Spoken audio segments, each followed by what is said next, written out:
जिनके अंदर कदम रखते ही एक अजीब बेचैनी, एक ठंडी सी गूंज महसूस होती है। कहीं एक ऐसा म्यूजियम जिसके अंदर 60 लाख से ज्यादा इंसानी खोपड़ियां और कंकाल जमाए हुए हैं, वो भी असली। और कहीं एक ऐसा म्यूजियम जिसमें अल्बर्ट आइंस्टाइन का ब्रेन रखा गया है। हाँ, अल्बर्ट आइंस्टाइन का असली ब्रेन। और एक ऐसा म्यूजियम जिसमें ऐसे टूल्स हैं जो हजारों साल पहले मुजरिमों को सजा देने या टॉर्चर करने के लिए इस्तेमाल किए जाते थे। तो चलो आज हम चलते हैं दुनिया के उन 10 सबसे रहस्यमय म्यूजियम्स के अंदर, जहां हर ऑब्जेक्ट के पीछे एक मिस्ट्री छुपी है। दोस्तों, वीडियो शुरू करने से पहले अगर आपने अभी तक हमारे इस चैनल को सब्सक्राइब नहीं किया है तो जरूर सब्सक्राइब कर लें, क्योंकि आपके एक सब्सक्राइब से हमें बहुत मोटिवेशन मिलता है और हम आपके लिए ऐसी और वीडियोस बनाते रहेंगे। तो चलिए वीडियो शुरू करते हैं। Number 1, the torture museum of Amsterdam. ये म्यूजियम उन असली टॉर्चर डिवाइसेस को शोकेस करता है जो मिडिल एजेस के टाइम पर लोगों को दर्द देने, उनसे क्राइम्स मनवाने या उन्हें सजा देने के लिए इस्तेमाल होते थे। मतलब ये सिर्फ आयरन मशीनें नहीं, ये इंसान की बर्बरता के मॉन्यूमेंट्स हैं। जब आप इस म्यूजियम के अंदर एंटर करते हो तो लाइट डिम होती जाती है, वॉल्स पतली सी मेडिवल एली जैसी लगती है और हर साइड ग्लास केसेस के अंदर एक एक टॉर्चर डिवाइस रखा होता है। 7 बोर्ड्स पर उन लोगों की कहानियां जिनके साथ वो डिवाइस यूज हुआ। इन डिवाइसेस को देखकर एक ही सवाल आता है, इंसान इतना दर्द कैसे दे सकता है किसी और को? चलो एक एक करके उन डिवाइसेस को समझते हैं। इस डिवाइस का नाम है द स्ट्रैपाडो। अगर किसी को इस डिवाइस से सजा देनी होती थी तो सबसे पहले विक्टिम के हाथ पीछे बांध दिए जाते थे, फिर एक रस्सी से उन्हें हवा में लटका दिया जाता था, जिससे उस इंसान की हड्डियां ऐसे टूट जाती जैसे उसके ऊपर एक बड़ा सा पहाड़ रख दिया हो। ये सब इतनी जल्दी होता था कि आदमी चिल्ला भी नहीं पाता। बहुत बार दर्द को और बढ़ाने के लिए उनके पैरों पर बड़े बड़े पत्थर बांध दिए जाते थे। म्यूजियम में इसका ओरिजिनल वुडन फ्रेम अब भी रखा है और उसके नीचे एक पेंटिंग भी रखी हुई है जिसमें एक आदमी हवा में लटका हुआ है, पूरी बॉडी स्ट्रेच हो चुकी है और उसका मुंह खुला है, बिल्कुल आवाज के बिना। अगला डिवाइस है द इंक्विजिशन चेयर। ये एक आयरन चेयर है जिस पर 150 से 200 नुकीले कांटे लगे होते थे। विक्टिम को इस पर बैठने को मजबूर किया जाता था और फिर ऊपर से स्ट्रैप्स टाइट किए जाते ताकि कांटे बॉडी में धीरे धीरे घुसते जाएं। सबसे खौफनाक बात यह है कि विक्टिम को इस चेयर पर कुछ देर के लिए नहीं बल्कि कुछ घंटों या कुछ दिनों के लिए बैठाया जाता था। म्यूजियम में जो चेयर रखी है उसके स्पाइक्स पर अब भी डार्क ब्राउन स्टेन्स दिखते हैं, जिसे वहां के लोग खून के निशान कहते हैं। तीसरा डिवाइस है डेथ ब्रांडिंग आयरन। ये डिवाइस क्रिमिनल्स, एडल्टरर्स और हेरेटिक्स पर यूज होता था। एक आयरन रॉड जिसके एंड पर एक सिंबल होता था, इसे आग में गर्म किया जाता और सीधा स्किन पर प्रेस कर दिया जाता। जरा सोचो, क्या इस तरह का टॉर्चर हम सह सकते हैं? म्यूजियम में जो ब्रांडिंग आयरन्स रखे हैं उनके एंड्स पर क्रॉस, क्राउन और लेटर सिंबल्स हैं। इसका मतलब जैसा गुनाह वो करते थे उस हिसाब से उनको सजा दी जाती थी इन सिंबल्स के जरिए। अगला डिवाइस है डेथ थंब स्क्रूज। ये छोटा सा मेटल क्लैंप होता है जिसमें विक्टिम की उंगलियां या अंगूठा रखकर धीरे धीरे टाइट किया जाता था जब तक कि उसकी हड्डियां न टूट जाए। अब एक ऐसे डिवाइस के बारे में बात करेंगे जिसे द स्कल क्रशर कहते हैं। आपने हाइड्रोलिक प्रेस मशीन तो देखी ही होगी, जो कितनी भी मजबूत चीज हो उसे कई टुकड़ों में कुचल देती है। उस टाइम एक ऐसा ही डिवाइस होता था जिसके अंदर मुजरिम का सर फिट किया जाता था और ऊपर से एक स्क्रू टाइट करके उस इंसान के सर को कुचल दिया जाता था। थोड़ा इमेजिन करके देखो कितना दर्द झेलना पड़ता था उन लोगों को। अब चलते हैं आखिरी डिवाइस की तरफ जिसका नाम है द आयरन मेडन। ये एक लार्ज कॉफिन लाइक स्ट्रक्चर होता था। अंदर तेज धार कांटे होते थे। विक्टिम को इसके अंदर बंद किया जाता था और कांटे उस इंसान के शरीर में धंस जाते थे, मगर इससे मौत भी नहीं आती थी, बल्कि इतना दर्द होता था कि इंसान मौत के लिए तरस जाए। इस म्यूजियम से निकलते वक्त लोग हंसते हुए नहीं बल्कि चुप रहते हुए बाहर आते हैं, क्योंकि हर ग्लास केस एक ही बात कहता है, इंसान सबसे ज्यादा खतरा इंसान के लिए ही है। Number 2, the Mutter museum, US. एक ऐसा म्यूजियम जहां दरवाजा खोलते ही तुम्हें एक अजीब सा साइलेंस मिलता है।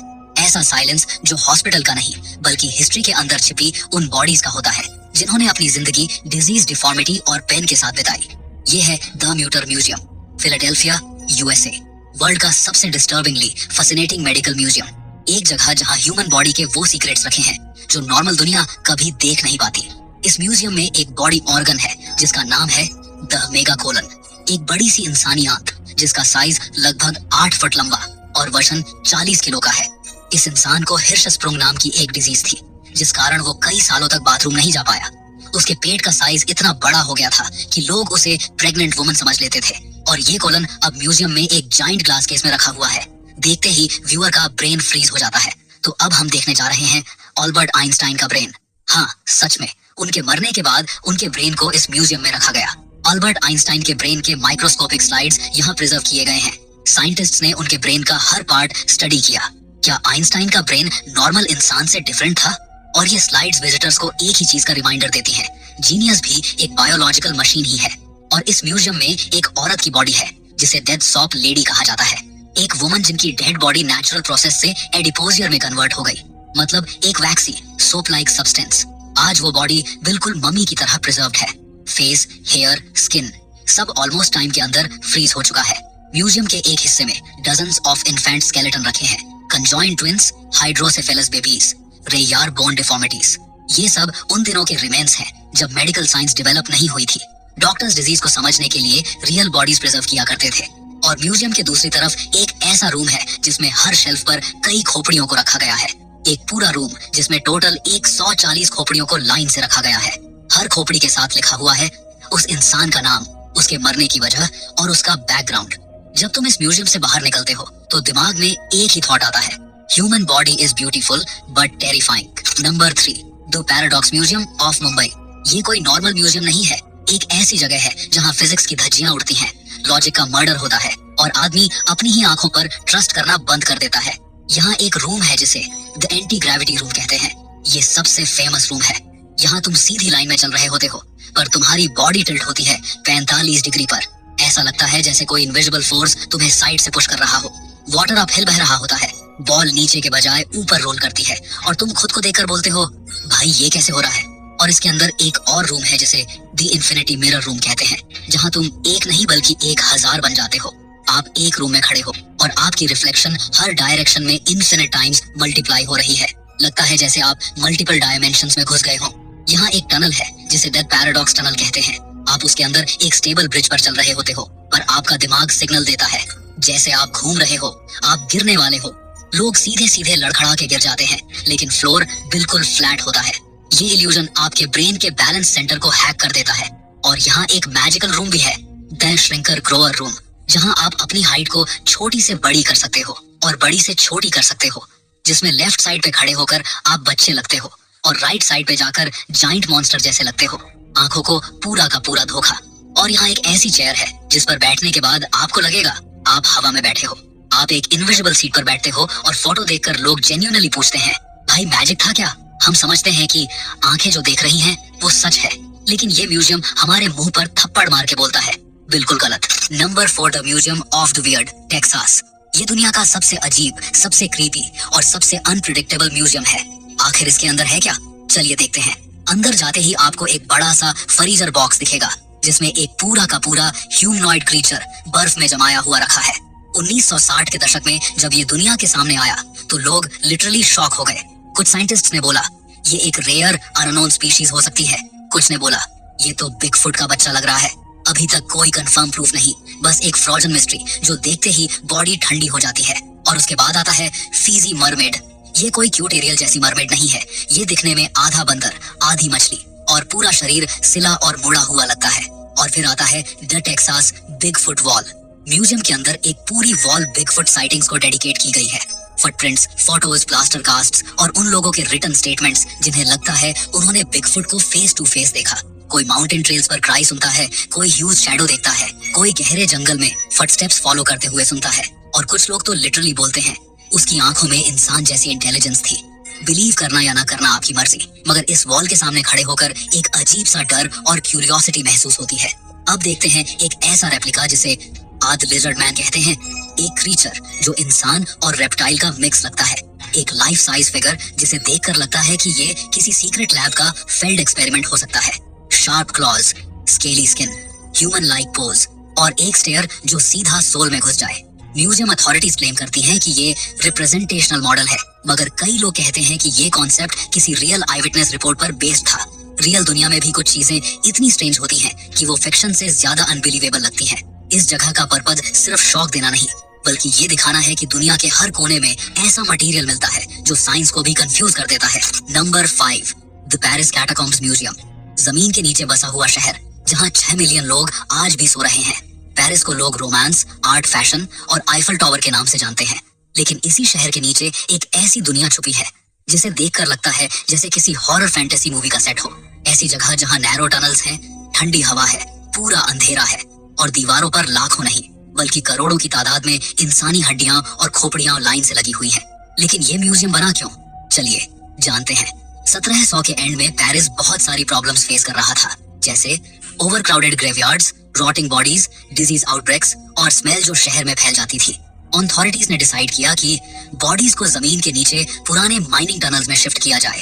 एक के बाद एक सिमेट्री एम्प्टी होती गई और टनल के नैरो पैसेज में खोपड़ियां और हड्डियां एकदम सिमेट्रिक डिजाइनों में स्टैक कर दी गई।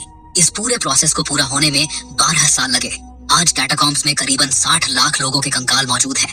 पब्लिक म्यूजियम एरिया छोटा सा है, पर कैटाकॉम्ब्स का एक्चुअल नेटवर्क 320 किलोमीटर से ज्यादा अंदर तक है और इसमें से 95% एरिया स्ट्रिक्टली रेस्ट्रिक्टेड है। Number 6, the Kurukshetra panorama and science centre, Haryana, जहां महाभारत, विज्ञान और रहस्य एक ही छत के नीचे जिंदा हो जाते हैं। दुनिया में बहुत सारे म्यूजियम्स हैं, कोई अजीब चीजें दिखाता है, कोई हॉरर, कोई मिथ्स, लेकिन Kurukshetra panorama and science centre एक ऐसी जगह है, ये सब 3D स्टाइल में बनाया गया है। इस वजह से तुम्हें लगता है कि तुम एक म्यूजियम नहीं, दो अलग अलग डायमेंशंस में एंटर हो गए हो।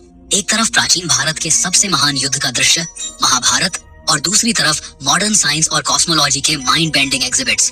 ये दोनों चीजें एक साथ मिलकर इस म्यूजियम को दुनिया का one of a kind experience बना देती हैं। द महाभारत पैनोरामा हॉल, एक जायंट सर्कुलर हॉल जिसमें आप 360 डिग्री में घूमो तो एक ही सीन रिपीट नहीं होता। हर एंगल पर महाभारत का एक नया बल, एक नई कहानी, एक नया कैरेक्टर तुम्हारी आंखों के सामने खड़ा हो जाता है। और ये कोई नॉर्मल पेंटिंग नहीं होती, ये सब इस तरह से सेट किया गया है, लगता है कि आप युद्ध के मैदान में खड़े हो। लोग बताते हैं कि ये सीन देखते वक्त उनकी स्पाइन में गूज बम्प्स आते हैं। जब तुम भीष्म को एरोस के बेड पर देखते हो या अर्जुन को कृष्ण से गाइडेंस लेते हुए। इस म्यूजियम की स्पेशलिटी ये है कि ये सिर्फ मिथ नहीं दिखाता, ये मिथ के पीछे का साइंस भी समझाता है। Number 7, the Avanos hair museum, तुर्की, एक म्यूजियम जो औरतों के बाल से बना है। एक पुरानी सी केव स्टाइल वर्कशॉप जिसमें वॉल्स, सीलिंग्स, पिलर्स, सब पर सिर्फ और सिर्फ औरतों के बाल लगे हुए हैं। हाँ, रियल ह्यूमन हेयर, उनके साथ छोटी छोटी कहानियां, नाम और कभी कभी उनकी तस्वीर तक चिपकी होती है। ये सब शुरू कैसे हुआ? 1979 में एक लोकल पॉटर चेज ग्लीब के स्टूडियो में एक टूरिस्ट आई। जाते वक्त उसने गिफ्ट में अपने बाल का एक छोटा सा लॉक छोड़ दिया एज अ मेमोरी। ग्लीब को यह जेस्चर इतना यूनिक लगा कि जब भी कोई फीमेल विजिटर आती वो उनसे एक छोटा सा हेयर लॉक और उनका नाम लिखवा लेता। स्लोली ये एक छोटी हॉबी से लेकर एक वर्ल्ड फेमस म्यूजियम बन गया। आज के टाइम पर यहाँ 16,000 से ज्यादा औरतों के बाल लगे हुए हैं, दुनिया के ऑलमोस्ट हर कंट्री से। हर हेयर लॉक के साथ एक छोटा पेपर होता है।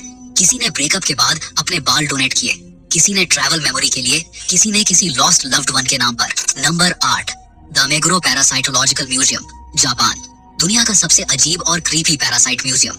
ये दुनिया का पहला और ओनली म्यूजियम है जो सिर्फ और सिर्फ पैरासाइट्स को डेडिकेट किया गया है। म्यूजियम की शुरुआत कैसे हुई?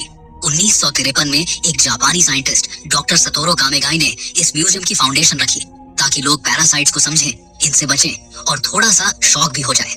आज यहाँ 60,000 से ज्यादा स्पेसिमेन स्टोर हैं और 300 से ज्यादा पैरासाइट्स एक्चुअल डिस्प्ले पर दिखाए जाते हैं।